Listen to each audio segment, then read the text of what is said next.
বাংলা চলচ্চিত্র ও রাজনীতির জগতে অতি পরিচিত মুখ লকেট চ্যাটার্জি।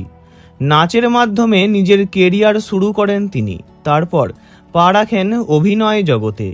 নিজের সুন্দর রূপ আর অভিনয় দিয়ে লকেট মন ছুঁয়েছিলেন সবার। তারপর একটা সময় রাজনীতির জগতেও পা রাখেন তিনি। জানবো লকেট চ্যাটার্জির কথা, তাই ভিডিওটি শেষ পর্যন্ত দেখার অনুরোধ রইল। 4 ডিসেম্বর 1974 সালে দক্ষিণেশ্বরে জন্ম হয় তাঁর। বাবা অনিল চ্যাটার্জি ও মা অপর্ণা চ্যাটার্জি। বাবা ছিলেন দক্ষিণেশ্বরের কালী মন্দিরের পুরোহিত। এমনকি লকেটের দাদুও দক্ষিণেশ্বরের মন্দিরে পুজো করতেন। দক্ষিণেশ্বরেই বড় হয়েছেন লকেট। বিদ্যালয়ে পড়াকালীন মা তাকে ভর্তি করে দেন মমতা শঙ্করের নাচের একাডেমিতে। লেখাপড়ার সাথে নাচও শেখেন তিনি। ভারতনাট্যম, কথাকলি, মণিপুরি ইত্যাদি নাচে দক্ষ হয়ে ওঠেন খুব তাড়াতাড়ি।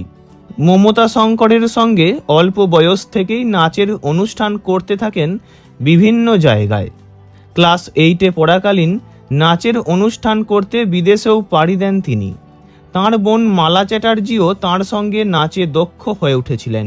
1989 সালে মাত্র 16 বছর বয়সেই লকেট চ্যাটার্জির বিয়ে হয়ে যায় প্রসেনজিৎ ভট্টাচার্যের সঙ্গে।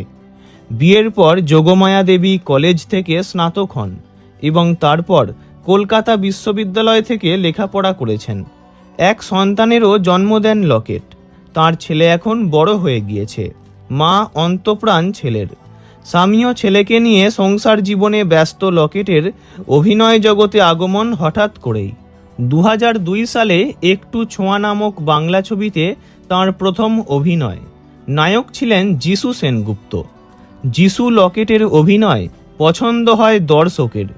তারপর মায়ের আঁচল, পরিবার, অগ্নি, ত্যাগ, গুরু, কর্তব্য, ক্রান্তি, অভিমন্যু, চাঁদের বাড়ি, গ্রেফতার, ফাইটার, খোকাবাবু, গোড়ায় গন্ডগোল, লে হালুয়ালে ইত্যাদি অনেক বাংলা ছবিতে অভিনয় করেছেন।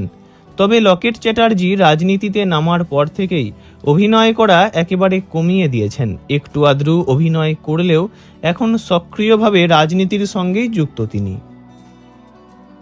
ভিডিওটি ভালো লাগলে লাইক করবেন, অন্য কারোর বিষয়ে জানতে কমেন্ট করবেন, আর এমনই সব ভিডিও পেতে চ্যানেলটি অবশ্যই সাবস্ক্রাইব করবেন।